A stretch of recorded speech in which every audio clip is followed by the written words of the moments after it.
It began 7 years ago, in a quiet town on the outskirts of Westbridge County, the kind of place where nothing terrible was supposed to happen. Life there was simple, predictable.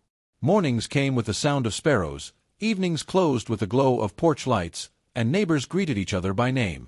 It was the sort of town where people still left their doors unlocked, where a stranger on the street was met with a nod and a smile, not suspicion. Parents sent their children to school without fear.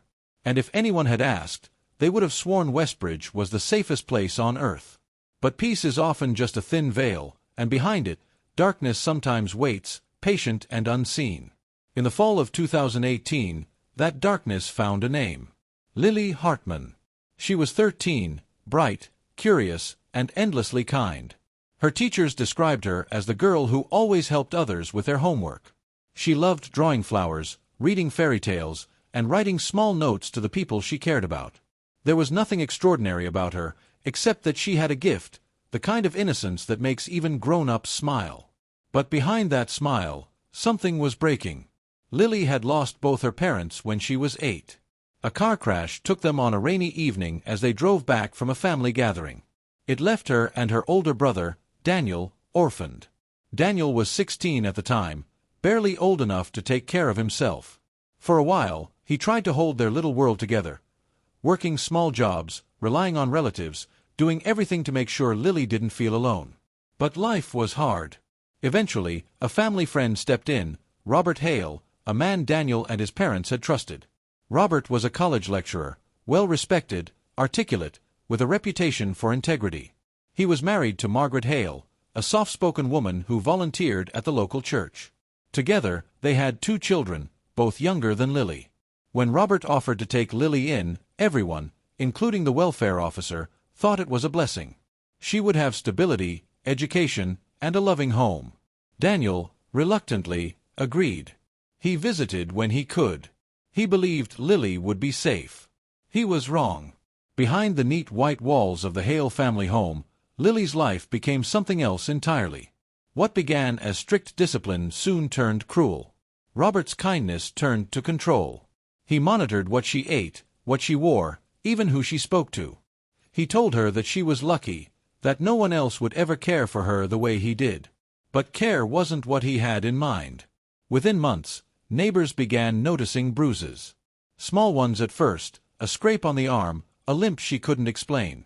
Her once bright demeanor began to fade. Teachers noticed her falling grades, her sudden silence. When asked what was wrong, she only smiled weakly and said, "I'm fine." She wasn't. Over the next few years, the abuse grew worse.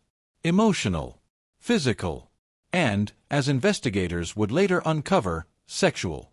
Lily kept journals, little notebooks filled with childish handwriting, where she tried to make sense of what was happening to her. She wrote about being scared, about wanting to run away, about how no one would believe her. She was right. Once, she confided in a neighbor, Mrs. Carson, an elderly woman who lived across the street. Mrs. Carson went to speak with Margaret Hale, but Margaret dismissed it as a misunderstanding. "Lily exaggerates," she said. "She's just adjusting." And the conversation ended there. Years passed like that, Lily trapped in silence, Daniel unaware of the horror unfolding behind closed doors. He thought his sister was doing well. She always told him she was fine. She didn't want to worry him. But by 2018, Lily's body began to fail under the weight of what she endured. She was thin, pale, and often sick. She limped from injuries that never properly healed. Teachers said she sometimes came to school disoriented.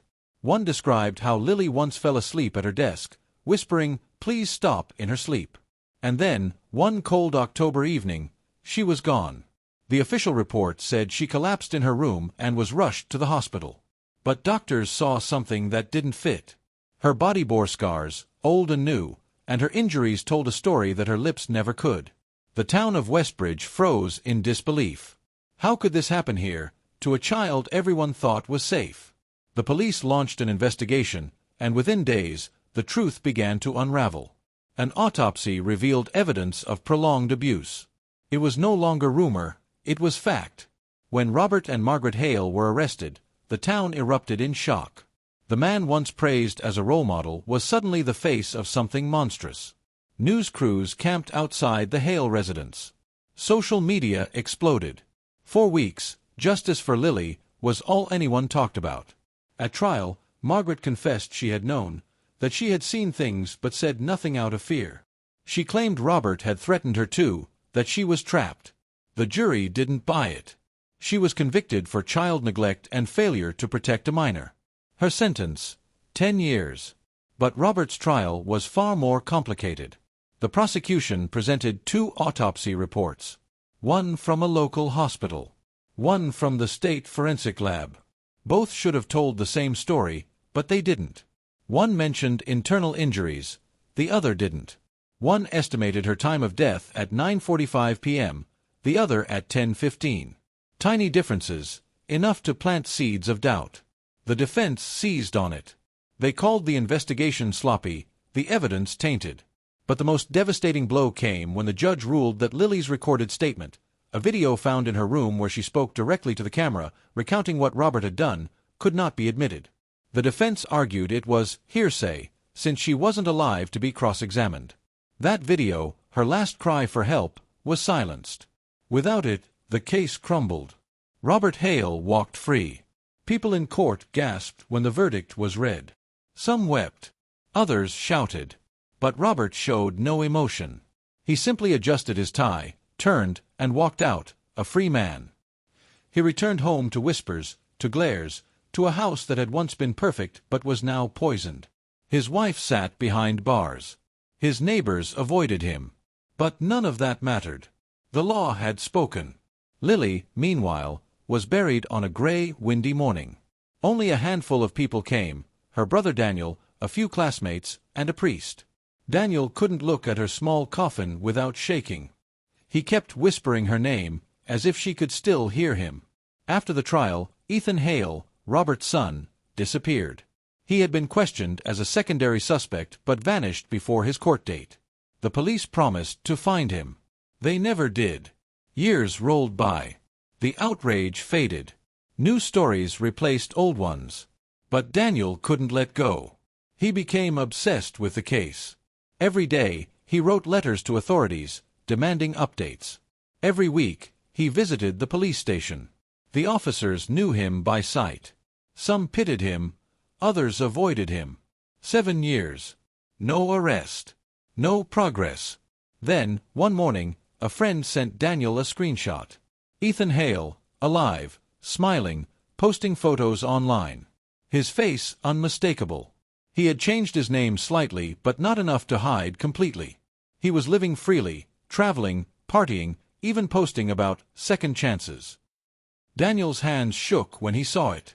7 years of silence, 7 years of pain, and the man partly responsible for his sister's death was out there, living as if nothing had happened. Daniel went public. He spoke to journalists. He appeared on national television. His voice trembled, but his resolve was firm. He said he had been followed, threatened, told to move on. But he refused. "I don't sleep at home anymore," he said. "But if fear could silence me, Lily would have died for nothing." His words struck a nerve. The internet erupted again. The hashtag Justice for Lily resurfaced, louder, angrier, and more determined. People shared her story. Influencers spoke up. Candlelight vigils were held. Among those who joined the cause was Michael Cross, a civil rights advocate. He claimed Lily's case was one of many buried by corruption. He said some local officers had accepted money to delay warrants, to misplace files, to let things go quietly. "Sometimes," he said in an interview, "justice isn't lost, it's sold. And often, the price is small. A goat. A bag of rice. A handshake in the dark." His statement sent shockwaves through the region. The police denied it, of course. They issued a brief response, saying the case was under review. But no one could confirm whether Ethan Hale had ever officially been declared wanted. No one knows where he is now. Some say he's overseas. Others claim he's nearby, living under a new name. Daniel still searches. He visits Lily's grave every week, leaving a white rose and whispering, "I'm not done." He's right. The story isn't done. Because even now, 7 years later, the case still haunts Westbridge. It lingers in the corners of that quiet town, in the eyes of teachers who remember her smile, in the silence of neighbors who wish they'd done more, in the conscience of a justice system that failed her.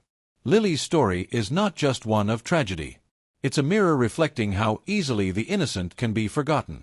Daniel says he won't stop. Lily deserves peace, he tells anyone who will listen. And peace can only come through truth. He still believes someone out there knows what really happened, that there are names never mentioned, stories never told. And until they come to light, Lily's ghost will never rest. Westbridge remains quiet now, but beneath its calm, the wound stays open. A reminder that sometimes the monsters aren't hiding in the dark, they're the ones smiling in daylight.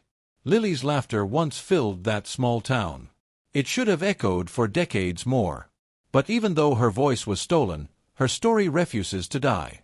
Because justice delayed isn't just justice denied, it's a wound that bleeds through generations. And while the world may move on, one brother refuses to. His love for his sister has become his war. He says it every time he leaves her grave. Truth never dies. And maybe that's true. Maybe, someday, the silence will break. Maybe the truth will finally rise, not for revenge, but for peace. Until then, her name remains a whisper in the rain. Lily Hartman, the girl whose story refused to die.